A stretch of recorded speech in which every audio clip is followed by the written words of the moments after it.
I'm not getting any of your audio there, Quads. I can see you talking. All right, I'm just going to go. Welcome to the Canucks Conversation. This is our episode for Thursday, December 28th. The Canucks are facing off against the Winnipeg Jets tonight. Yeah, that's right. We're working on the audio here. My name's Chris Faber. Joining me here is David Quadrelli. Our producer filling in is Aaron today for Alex. And we do have Vancouver Canucks action tonight. The Canucks are facing off against the Winnipeg Jets. We got a 5 o'clock start time tonight for the Canucks as they battle up against the Jets.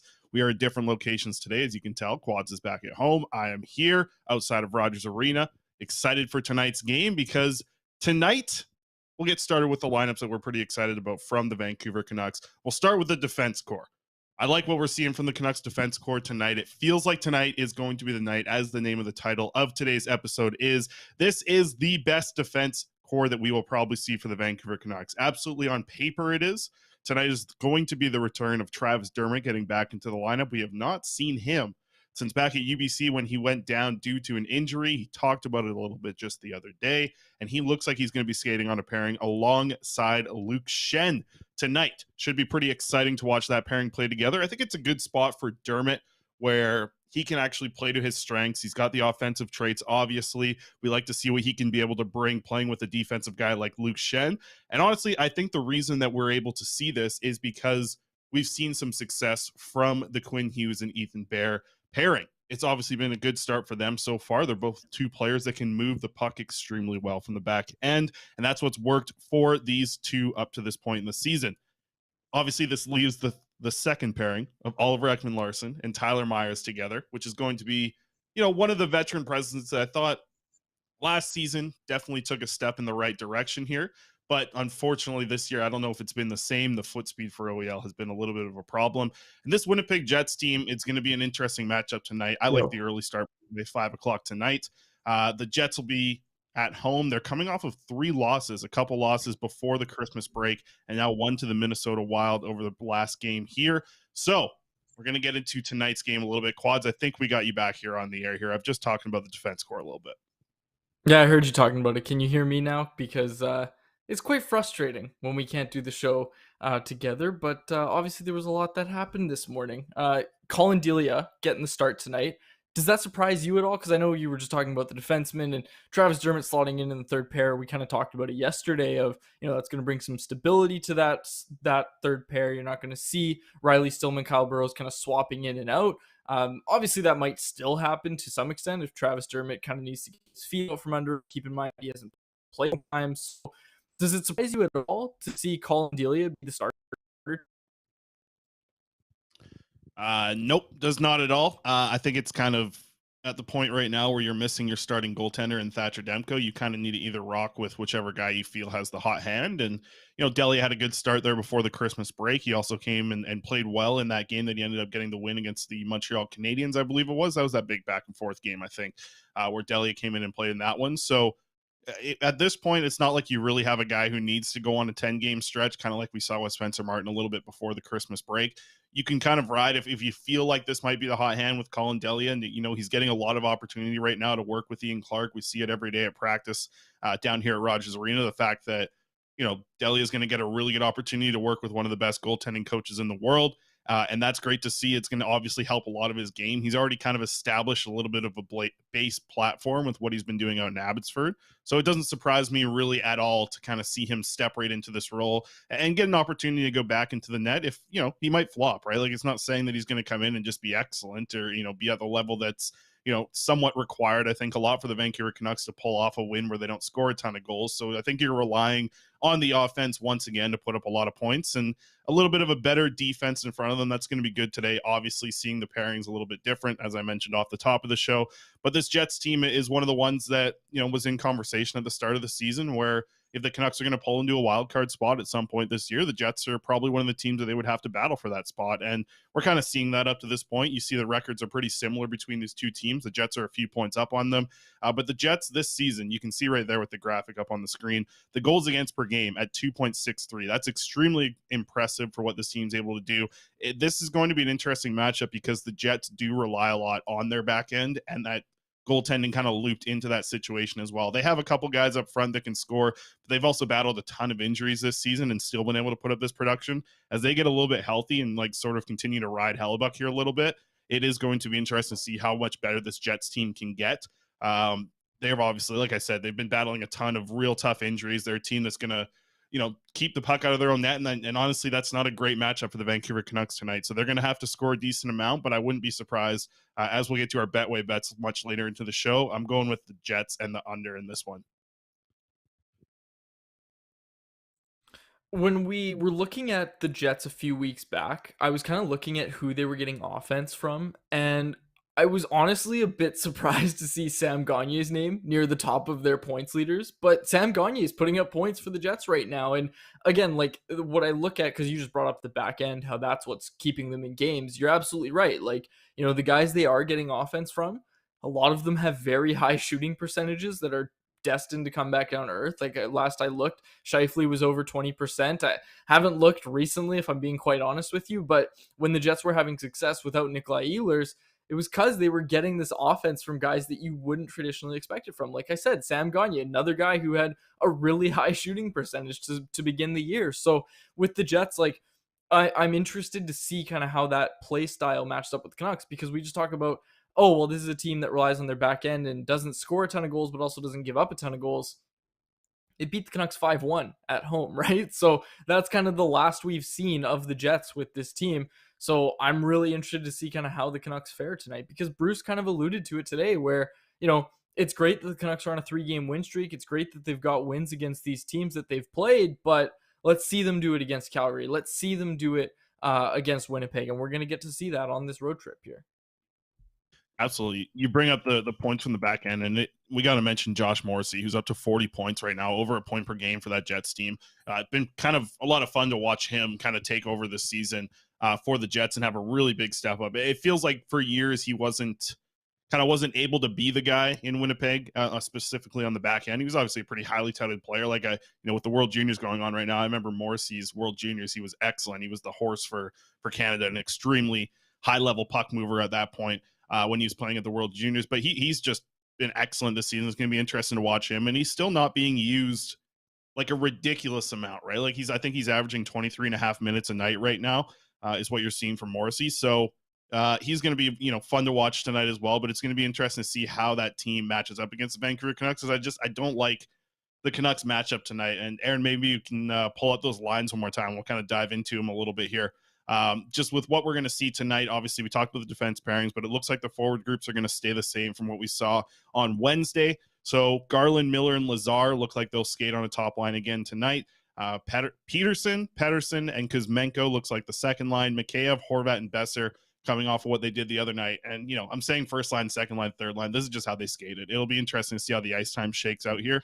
But I also wondered about that when I saw this at practice on Wednesday, how Pettersson was getting bottom six matchups. His line was last game anyways. And I'm curious to see if maybe because, it's just a swap at practice. It's a different way of running through the drills. But I wonder if that's the way that we'll see these lines be deployed against the Winnipeg Jets, where you're going up against a much different looking top six than you would against the Sharks, who really just rely upon their top line there. When I think it's a little bit more kind of spread out through the top six of what you're going to see from this Jets team. Obviously you're going to have guys like Kyle Connor, Pierre-Luc Dubois, Mark Scheifele. Like, they have a top six that's a little bit stronger when you talk about the depth compared to what you saw from the Sharks the other night, who really rely on just being like a one-line team and getting a lot of offense, obviously, from Erik Karlsson on the back. That's why I think we might see, like, Horvat really might. I think whichever of those top three lines for the Canucks gets the easier matchup today and is facing off against bottom six lines, they have to feast tonight. They have to have a night kind of like Horvat, Mikheyev, and Besser did the other night, where they, combined together for 11 points. And we saw Garland, Miller, Lazar. Like we brought it up on yesterday's show. Like you and I discussed this, where those three were in a hard match role, and they didn't do particularly well at it, right? Against San Jose. And you talk about how San Jose has one, maybe two lines that they really rely on. Garland and Miller were getting that, and Lazar, of course, were getting that match, and they didn't do particularly well in it. So you're right. Like I'm curious with a team like Winnipeg, who's getting that matchup tonight, because it's really interesting, and I think it's a conversation that we're going to have for not only the rest of this season, but for years to come, where, we're watching this Pedersen,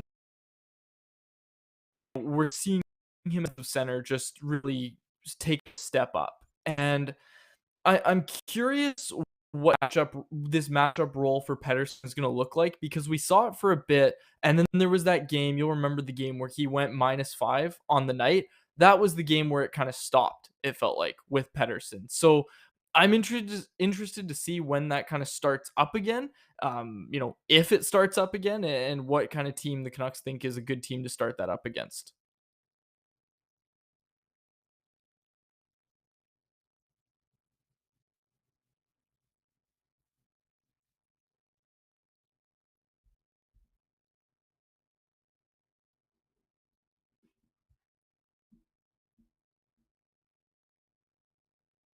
Did we lose Faber? I think we did. All right, we lost Faber.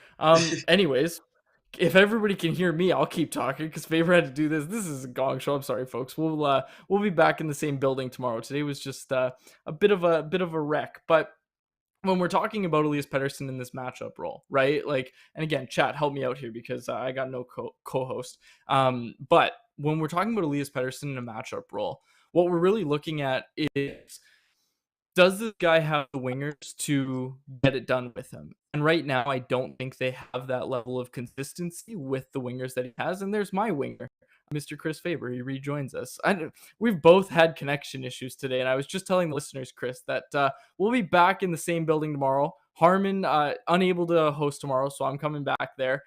It'll be a good time. We'll be back in the same building, and we'll have a wired internet connection, I think, tomorrow, and we'll be good.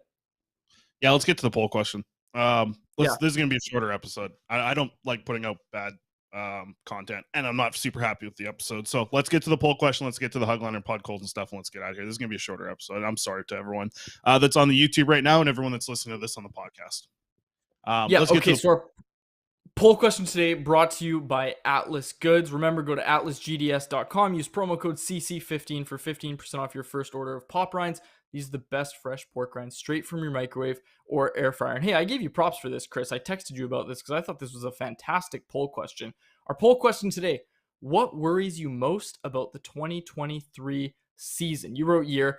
You do mean year, actually. So I should say year because you do mean the calendar year in that poll question. So that's my mistake. But the poll question that we've offered is, what worries you most about the 2023 year? The options: losing Horvat for nothing, the mushy middle, the 17th, 20th with the draft pick, taking a step back and going into a rebuild, and as always, I'm angry. So far, 44% of people saying losing Horvat for nothing worries them the most. Landing in the mushy middle with a draft pick worries 43% of folks, and 2% of people, 2%, Chris, 2% of Canucks fans say taking a step back and going through a rebuild worries them the most about 2023. 11% say I'm angry. I'll let you give your thoughts in a sec. I just want to say right away that the 2% of people who say that, taking a step back and going through a rebuild worries them the most, I think that's a really good indication of where this market's at right now, because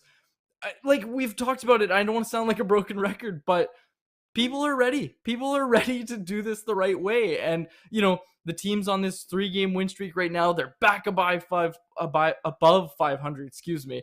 They've got some challenging opponents coming up, and I think we're going to see what this team really is. And I think we have a good enough sample size at this point to see what this team really is. So based on what we know of this team, I think the thing that worries me most is landing in that mushy middle. That's what I voted. I voted landing in the mushy middle. And we see Aaron there voted for losing Horvat for nothing. And again, that's a real concern too. The more the team wins, personally, Chris, I think this team is going to do enough winning to land in that mushy middle, which I think personally means that they do move on from Horvat at the trade deadline as planned, because we had this conversation the other day. I don't think they're going to change their mind on Horvat unless they're maybe like first or second in the Pacific by the time the trade deadline rolls around. I don't think that's going to be the case personally.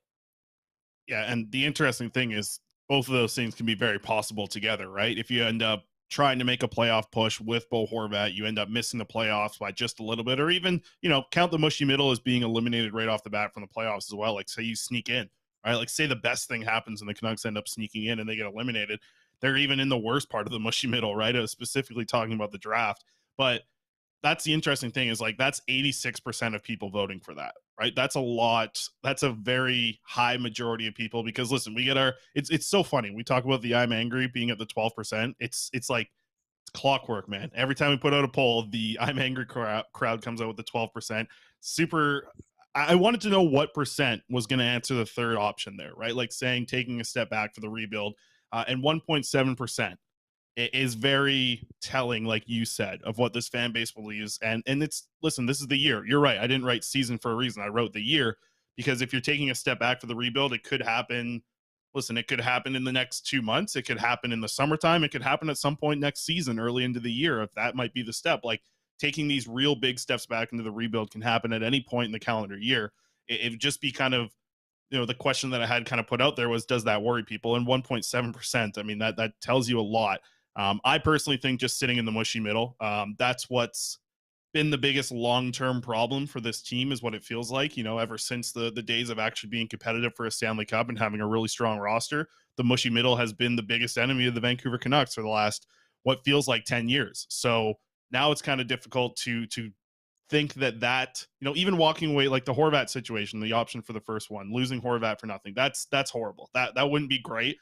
But I also wonder, like, what an extension for Horvat even looks like right now with the way that he's played so far this season. Like, that might be something that this team can't deal with as well, because just of other cap situations that they put themselves into. And obviously the Miller contract is going to be huge. OEL's contract is going to be huge. If you're able to move off of any of those, though I'm going to find it very difficult, then maybe you can start to talk about Horvat being able to actually be re-signed here. But without one of those two things happening, I know the cap's going up. I know there's players coming off the books. It's just, this team needs a change. Otherwise, maybe they're just going to, even if they keep Horvat, what if they keep sticking around the mushy middle? And maybe the mushy middle extends a little bit. Like maybe you're the 12th best team. You're the 7th or 8th best team in the West. You're one of the top teams, top half of the league. That still doesn't really get you that much closer to being a Stanley Cup competitor. So I think mushy middle is the one that worries me the most. I think the Canucks need to find a way to get out of that. And I think the easiest way, because I think it's almost impossible for the Canucks to just immediately become a Stanley Cup contender in the next 6 months. But I think it's very possible for them to fall off and be able to take a step back, move into that rebuild. That's a lot easier to do in the next 6 months in my eyes. There was a reply to the poll question that I thought we just absolutely had to get to, Chris, and I'll read it. It's from @thescridler on Twitter, and they wrote, "Guys, they won't lose Horvat for nothing. They'll trade this year's first rounder in a package with Besser and Garland to move out the contract so that they can re-sign Horvat." Obviously, we hope that was a joke, because add that to the poll question as a new fear, a new worry for Canucks fans in 2023. Okay, so that was our poll question, brought to you once again by the great folks over at Atlas Goods. You've seen the pop rinds before, folks. We've eaten them on the show. Promo code CC15 is the code you're going to use to get 15% off your first order of pop rinds from locally owned and operated Atlas Goods. Okay, Chris, you want to talk about Nils? First here, Knuckleheads in the chat says, got my dad an air fryer over Christmas. We're going to get some pop rinds for sure. So check them out. Good local BC business. You brought it up. Fry them in there. Hey, but Knucklehead, go out there and get the right seasoning too. Get yourself like a little, I got this for Christmas this year. It was, I didn't. My fiance got it because she loves the pizza spice. So she got this little pack. It's like 4 different types of pizza spice. So there's like, one's called Extremely Italian. So maybe you'll have to try that actually when you're over here and tell us if it is extremely Italian or not. But there's some other ones about like garlic, and then I forget the other one's kind of like original. Then there's a 4th flavor. But I'll save the Extremely Italian one for you to give a test, and you can tell us if it is extremely Italian or not. I'm itching to get back there to try that and to finish building my Lego set, which is sitting on. That's right. From home. Yeah. Okay. You want to talk Hoglander, Vasily Podkolzin, Rick Dhaliwal, and Thomas Drance yesterday had what we're hearing column in The Athletic. And one thing that they mentioned in there, among other things, one thing that they mentioned was that Nils Hoglander and Vasily Podkolzin, for the foreseeable future, are going to stay in, and that the organization is on developing players, and that right now it's a positive environment in Abbotsford. And you know what? You and I kind of talked about this, but we also kind of threw out the idea of, okay, maybe it would be 1 or 2 homestands that they stay for and that they wouldn't have to go on the road in the AHL. No, it looks like these are to stay in the AHL. And honestly, that doesn't surprise me. Yeah. I think long term now, and specifically even like seeing Lane Peterson be given the opportunity to be called up here and play. You have Tanner Pearson likely back over the next 2 weeks here. He should be back with the Vancouver Canucks playing. There are some options down the wing where you don't really need to rely on Vasily Podkolzin and Nils Hoglander. Let them stay down there for a while. We pull up the graphic here of Abbotsford's season or Abbotsford's month of January. There's a lot of games, right? There's the AHL is interesting, right? Sometimes like I feel like there's slow months in the AHL and there's busy months in the AHL. This January month is very busy in the AHL. You're getting games throughout the week. It's not just weekend games like sometimes we see in November, and I think March is another slow one as well. But this is one of the months where you're going to get a lot of hockey out of these guys, and you're going to get a good opportunity for people to not only see them as we have games on Friday, January 6th, the 7th, 18th, 20th, 21st, 24th, 25th, lots of home games out there in Abbotsford. So if you do need to, make an emergency call up, think about like where these teams are playing quads. Like you can see it here, the home team, they're either going to be in Manitoba, Calgary, Abbotsford, San Jose, back in Abbotsford or down in Tucson. It's so different now that you're not off in Utica where you can have a guy here the next day. You can have a guy here this day, like the day of. If you really need to get a player here for the night game and in the morning, you can have that player in the lineup that night. So if there is like an emergency situation where you need one of these two guys, you have it. It's not going to be too hard to get one of these players up. But I also wouldn't hate the idea of like, hey, if they need a fourth liner, I wouldn't go to Vasily Podkolzin, right? Like say you have some injuries on the fourth line, I'd go to like Phil DiGiuseppe or Will Lockwood. Like put these guys in that situation. If it's going to be something like Horvat's getting moved and Besser's getting moved or Garland's getting moved and it's a long time hole that needs to be filled, I know you love your holes, then I think you might want to move into a situation with Nils Hoglander or Vasily Podkolzin. But it just feels like Bruce Boudreau hasn't really given these guys a situation, specifically Hoglander, because I think Podkolzin's had it a little bit, but they've always been the third guy on a line, right? They've never been the core pair that we sort of see NHL coaches love. And I think for those two to have a little bit more success, they're going to need to build a little bit of that chemistry as a pairing with somebody. I just don't think they've been kind of given the opportunity or even really seen a chance to kind of build as a duo with someone just yet. So I like them in the AHL, just developing their all-around game. And there's going to be some things that Hoglander needs to address defensively, not only defensively, but like moving the puck to the neutral zone and just kind of decision-making.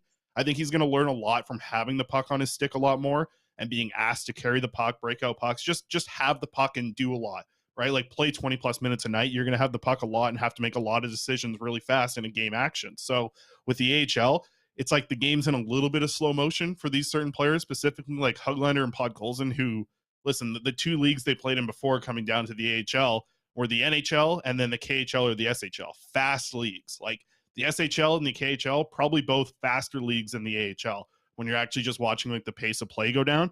So for them, this is kind of just like really taking a step back and giving them an opportunity to make decisions the correct way, but also have like training wheels on a little bit for them as they make these decisions. So I really like the way that they're going to kind of utilize the AHL in this situation. And I'll tell you what, as someone who covers the Abbotsford Canucks, I'm going to love watching Hoglander and Podkolzin for what I think is going to be a pretty long time here.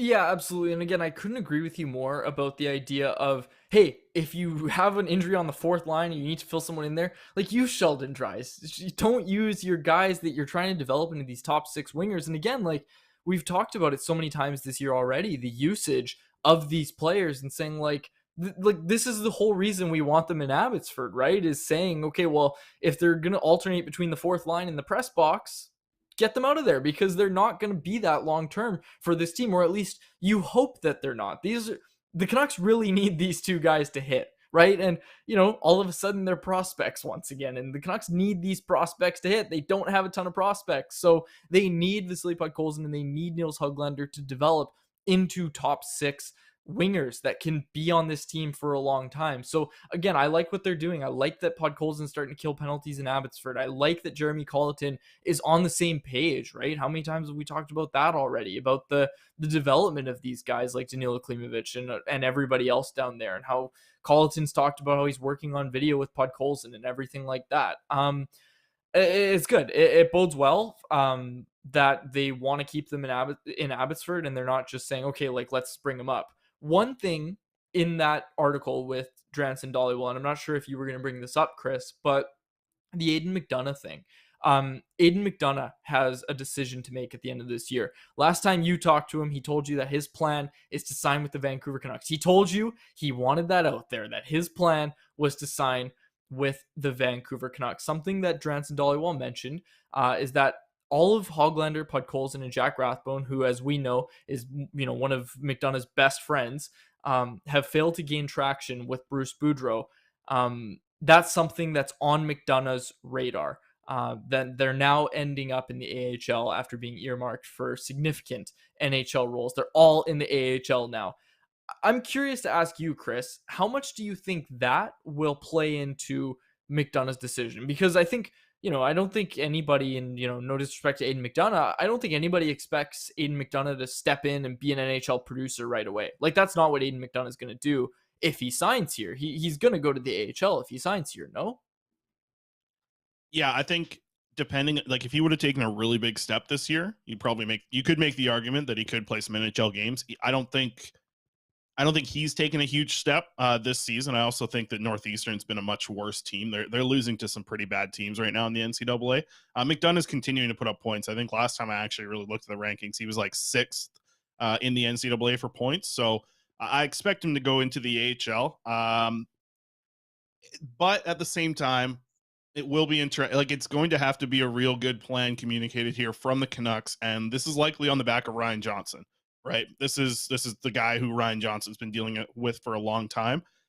This is where the relationship that he's been able to build, the ability for Johnson to step into the situation where I think the Canucks really wanted McDonough to go pro last year. I think they wanted to have him in the system and have him here at Young Stars and things like that, and have him in the AHL scoring a lot of goals, playing on the power play. But Ryan Johnson has been the guy who really has kind of gone through this with himself, a lot of different players, different situations. He's the one who understands why McDonough wanted to go back for another year of school. And it'll be interesting to see if that relationship is enough, combined with McDonough already liking the fact that the Canucks wanted to, draft him as an overage player and take a risk on him. He wasn't a player that at the draft was really on a lot of people's rankings. There's certain players that even players on his Cedar Rapids Rough Riders team, I think that's what they're called, his USHL team. I was looking at it today actually, and he wasn't even like the top 5 scorer in his year where he was heading to the NCAA. So this was a pretty big risk for the Canucks to take. So it'll be interesting to see what the relationship is like between these two. And you mentioned the Rathbone thing. That can't help the relationship.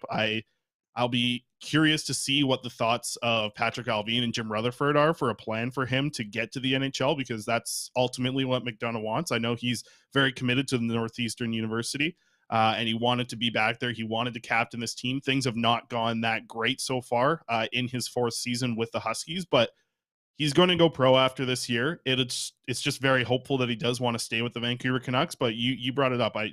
The way that these young players have been used a little bit, it's going to be difficult for me to really think that he has gained any interest in signing the Canucks as the season has gone on. But I don't think he's lost any either. I haven't talked to the guy exactly about it. It's something that he's obviously holding pretty close to the chest.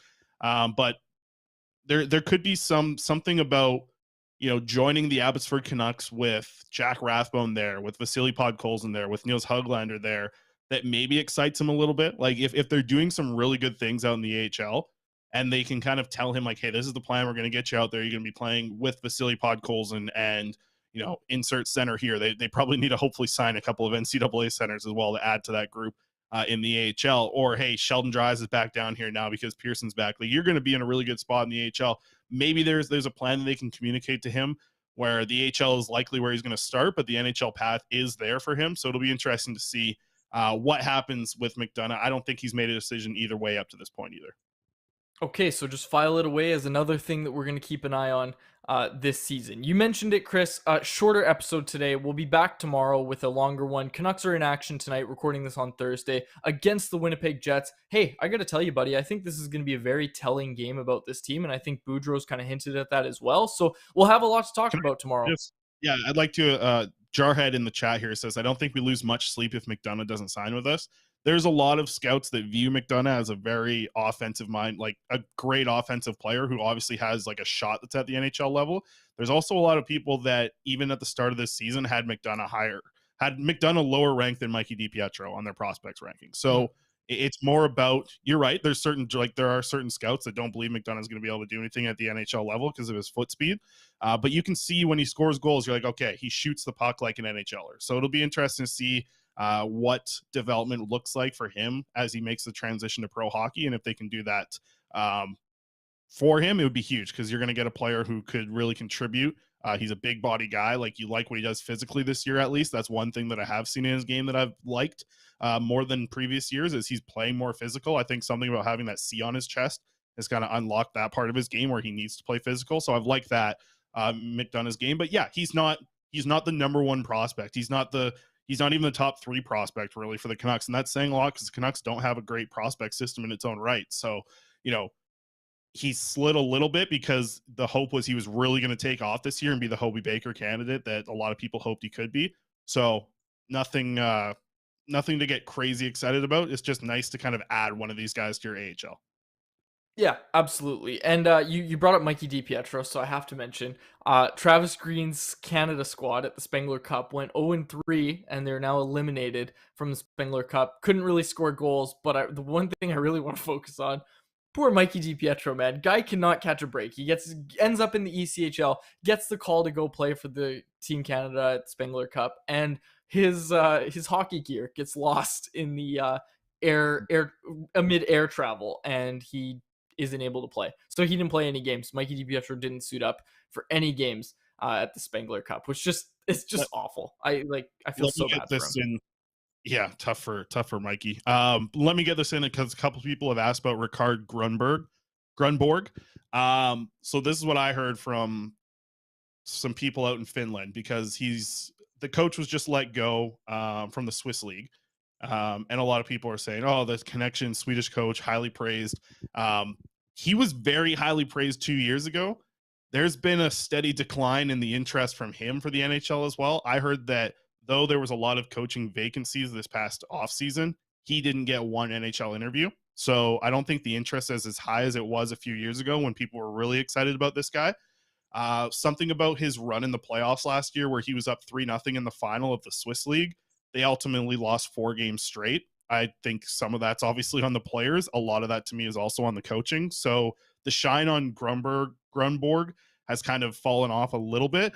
And as it was reported, I think by Drance and Dollywall, I saw they put this as well, that it might be something in like a lower level of maybe assistant coach, something like that. I just do think that he is going to go to the Finnish Liga. I think that's an opportunity for him to still be a head coach, still play, be coaching in a high level league, but also have that NHL capability of coming down the road if he can kind of rebuild up his value a little bit. But right now as a coach, after what he did in the past playoffs and kind of a few things that have happened over the last year and a half, I don't think there's a chance that this guy is going to come in and be Bruce Boudreau's replacement. I don't think he's at the level right now unless, Patrick Alvin really believes that this Swedish coach is his guy. I don't think this guy's coming into the NHL after what I've heard from some people out in Finland as well, as a source in the Swiss league as well. It doesn't sound like there's a lot of hype around him like there was a couple years ago. Maybe the Leafs will hire him. His team blew a three win lead in a series, so we'll see. He might go to the AHL and be an AHL coach, but the Canucks have that guy in Jeremy Colleton, right? Who has NHL hopes of being an NHL coach again. He would make sense if the Canucks didn't have Jeremy Colleton. So it'll be interesting to see what happens there. Maybe Colleton's promoted to the NHL in the same way that Trent Cull was, but I mean those are a lot of dominoes that need to fall to make this actually happen for the Canucks, and I just don't know unless he comes on as kind of an assistant coach in the at the NHL level. I don't really see him being a guy that's going to be added to this group, and it'll be interesting to see how his personality fits. I've also heard he's a pretty outgoing and confident coach and someone in an organization. So It's a little difficult for the Canucks to fit that guy in right now, I think. But, Swedish connection with Alvin. He's coached Elias Pettersson at World Championships. He's coached Oliver Ekman-Larsson at a handful of World Championships. So there are some connections already with some players. And when you're talking about your most important player, Elias Pettersson, any connection means a lot to me. Okay, Betway wrap up, and then let's get out of here. Sorry, you're taking a sip of your energy drink. I put you on the spot there. Yep. Pull it up, Aaron. Our Betway bet of the day, Winnipeg Jets and under 5.5. I talked about this a little bit earlier. Plus 375 on Betway. So $10, I'll return you $47.50. And that's if you're going with the under. I'm doing two different roads of attack here on my Betway bets. That's if you think the Jets are going to win, it's going to be an under. Here's pretty much the Canucks to win in the over. I'm going with the Canucks to win over 6.5 total goals in the game and Elias Pettersson to score a goal, getting that at plus 750. So two different roads.